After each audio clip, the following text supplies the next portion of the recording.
तो वंदे मातरम दोस्तों, कैसे आप सभी। उम्मीद करता हूं कि आप सभी बहुत अच्छे होंगे, अपनी तैयारी भी कर रहे होंगे अच्छे से और अपनी पढ़ाई भी। तो दोस्तों, मेरा नाम है मृत्युंजय कुमार सिंह और मैं स्वागत करता हूं आप सभी लोगों का ब्राइट पब्लिकेशन के यूट्यूब चैनल पे। दोस्तों, इस वीडियो में हम हल देखेंगे, एक एक करके हम हल देखेंगे। किसका? तो भैया देखो, इन सभी का। पहला दोस्तों है सवाल इसका, देखो, धातु तथा धातु कैसे क्रिया करते हैं। पहला प्रश्न, निम्नांकित में से कौन सा अधातु है? आप जानते हैं ये धातु है दोस्तों, यह भी धातु है।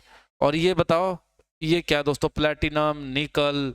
तो ये भी दोस्तों धातु है, लेकिन अधातु ये क्या है? फोस्फोरस। ये हमेशा दोस्तों P4 के रूप में एग्जिस्ट करता है। दूसरा, पहला का उत्तर आपका बी।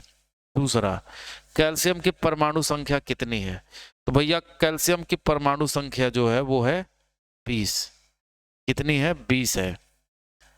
तीसरा देखो, निम्न में से निम्न में से किस कारण से सामान्य नमक का जलीय घोल विद्युत का सुचालक होता है?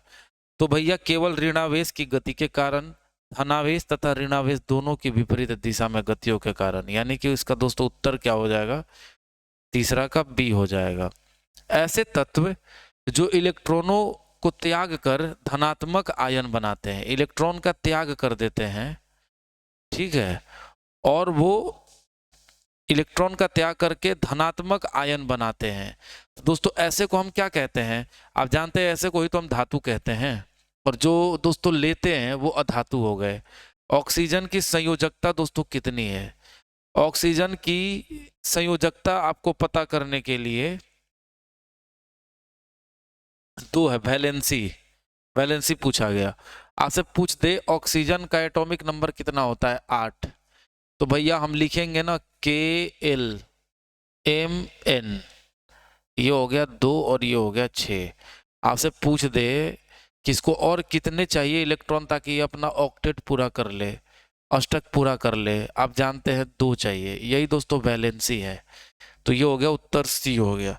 छठा देखो दोस्तों, सोना की सोना की परमाणु संख्या क्या है? सोना का परमाणु संख्या क्या होगा? तो सोना का परमाणु संख्या दोस्तों होता है 79। उत्तर दोस्तों हो जाएगा 79। सातवां देखो, निम्न में से कौन सा अक्रिय गैस है? हीलियम, नियन, आर्गन, क्रिप्टन, जेनन, रेडॉन। उसमें से दोस्तों यानी उत्तर इसका बी हो जाएगा। अगला देखो, आठवां, गंधक की परमाणु संख्या क्या है? दोस्तों ये है सल्फर। तो सल्फर का परमाणु संख्या दोस्तों 8 का सी। देखो ये रटना पड़ेगा, पीरियोडिक टेबल होता है, ठीक है। तो ये दोस्तों इसका क्या हो जाएगा? गंधक सल्फर का कितना हो जाएगा? 16 हो जाएगा। लोहे का परमाणु संख्या आपको पता होना चाहिए। लोहे का दोस्तों 26 होता है, 26। लोहे का परमाणु संख्या 26। आपसे पूछ दे परमाणु संख्या का दोस्तों मतलब होता है इसमें प्रोटॉन की संख्या कितनी है। प्रोटॉन की भी संख्या पूछ दे, वो भी 26। यदि बोल दे कि यह न्यूट्रल है, न्यूट्रल मतलब उदासीन है, तो उदासीन में दोस्तों इसके अंदर प्रोटॉन और इलेक्ट्रॉन दोनों की संख्या बराबर होगी, यानी ये 26 तो ये भी 26। 10वां देखो, सोडियम की परमाणु संख्या दोस्तों 11। सोडियम का परमाणु संख्या 11। पूछ दे इसकी वैलेंसी, तो 2, 8 और 1। तो दोस्तों इसका क्या हो जाएगा? वैलेंसी आपका 1 हो जाएगा और इसका उत्तर ए हो जाएगा। अगला देखो, क्लोरीन परमाणु क्लोरीन परमाणु के बाह्यतम कोश में इलेक्ट्रॉन की संख्या कितनी होती है? क्लोरीन क्लोरीन में क्लोरीन में बाह्यतम कोश में दोस्तों 11 का उत्तर हो जाएगा आपका सी। देखो क्लोरीन का क्या होता है? क्लोरीन पर चार्ज होता है -1। -1 का मतलब यह है कि यह किसी से एक लेगा इलेक्ट्रॉन ताकि ये अपना अष्टक पूरा कर ले। 7 होगा तभी तो एक लेकर के 8 पूरा करेगा, यानी उत्तर इसका सी हो जाएगा। 8 12 देखो, इलेक्ट्रॉन के स्थानांतरण से बने यौगिक कहलाते हैं। इलेक्ट्रॉन के स्थानांतरण से बने यौगिक कैसे कहलाते हैं? विद्युत संयोजी, कि कार्बनिक कहलाते हैं, कि सहसंयोजी कराते हैं। तो दोस्तों याद ना, इलेक्ट्रॉन के ट्रांसफर से बने हुए यौगिक विद्युत संयोजी कहलाते हैं। 13, निम्न में से कौन सा आयनिक यौगिक है?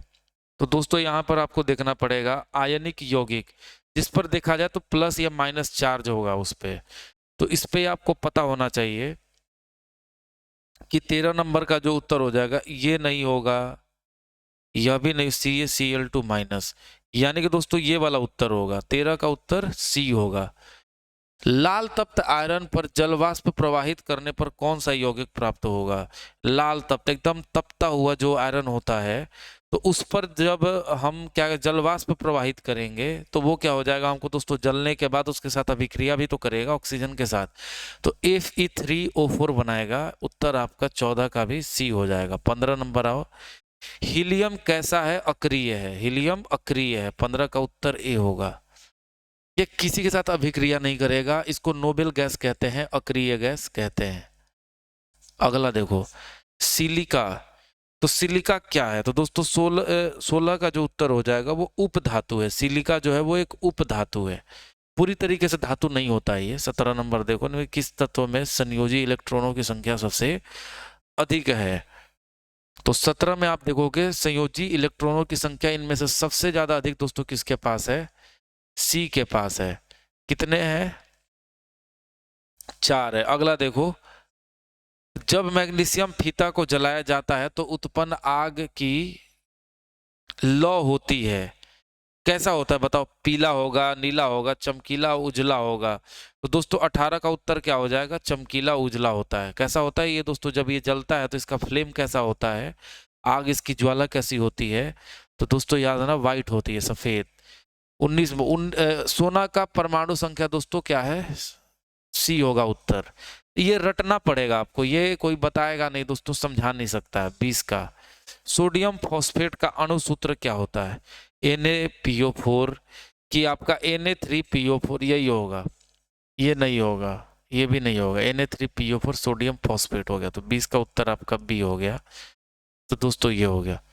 उम्मीद करता हूं कि आपको यह सब समझ में आया होगा। देखो ये रटने वाला चीज है दोस्तों, इसमें समझने वाला ज्यादा कोई चीज है नहीं।